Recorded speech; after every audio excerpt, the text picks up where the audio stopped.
شیر اور خرگوش۔ ایک گھنے جنگل میں ایک شیر رہا کرتا تھا۔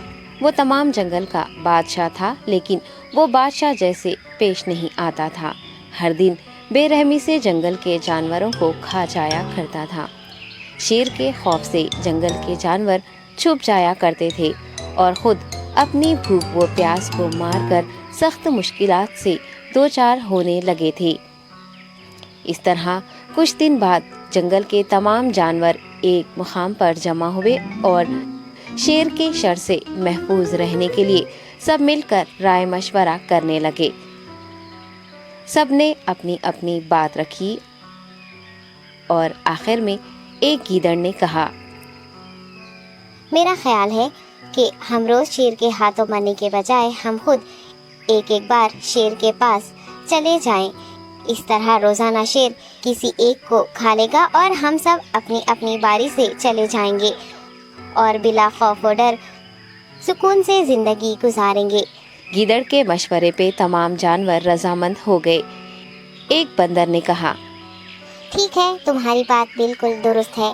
موت کا خوف کرنے کے بجائے اپنی باری آنے تک ہم اطمینان و سکون کی زندگی گزار سکیں گے۔ جانوروں کی بات چیت مکمل ہونے کے بعد خود گیدڑ نے شیر کے پاس جا کر یہ ساری بات بتائی۔ گیدڑ کی باتیں سننے کے بعد شیر نے کہا، میں بادشاہ ہوں، اس لیے تم سب کی بات مان رہا ہوں، لیکن ایک بات غور سے سن لو۔ اگر کسی دن مجھے جانور ملنے میں تاخیر ہو جائے تو میں خاموش نہیں بیٹھوں گا اور دوبارہ تم سب پر حملہ کرنا شروع کروں گا۔ شیر نے بڑے غصے سے یہ سب کہا۔ شیر کی باتیں سن کر گیدڑ نے سر ہلاتے ہوئے حامی بھر دی اور وہاں سے چلا گیا۔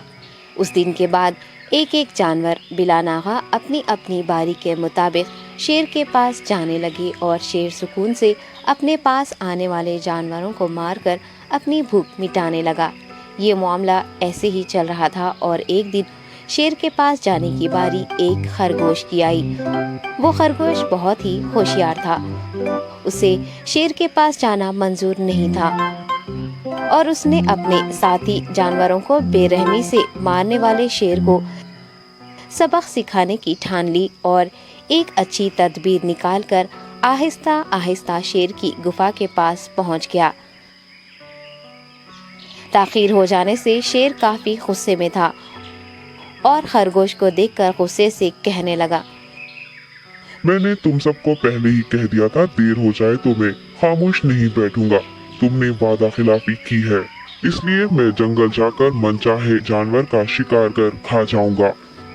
تب خرگوش نے شیر سے کہا، معاف کر دیجیے بادشاہ سلامت، غلطی ہو گئی اور اس کا ایک واجب سبب ہے۔ اطمینان رکھیے، میں بیان کرتا ہوں، آپ سنیے اور اس کے بعد آپ آرام سے مجھے مار کر کھا لیں۔ شیر نے پھر غصے سے کہا، وہ کیا بات ہے، جلدی بتاؤ۔ خرگوش نے کہا، بادشاہ سلامت، میں آپ کے پاس آ رہا تھا اور راستے میں مجھے ایک شیر مل گیا اور مجھے مارنے کے لیے آگے بڑھنے لگا۔ میں نے آپ کی بہادری کی بات اس شیر کے سامنے رکھی، لیکن وہ شیر آپ کے بارے میں بہت برا بھلا کہنے لگا۔ یہ سن کر میں نے غصے سے کہا، تم ہمارے جنگل کے نہیں ہو، ہمارے بادشاہ کے بارے میں ایسی باتیں مت کہو۔ یہ سن کر وہ شیر مجھ پر حملہ کرنے کے لیے تیار ہو گیا۔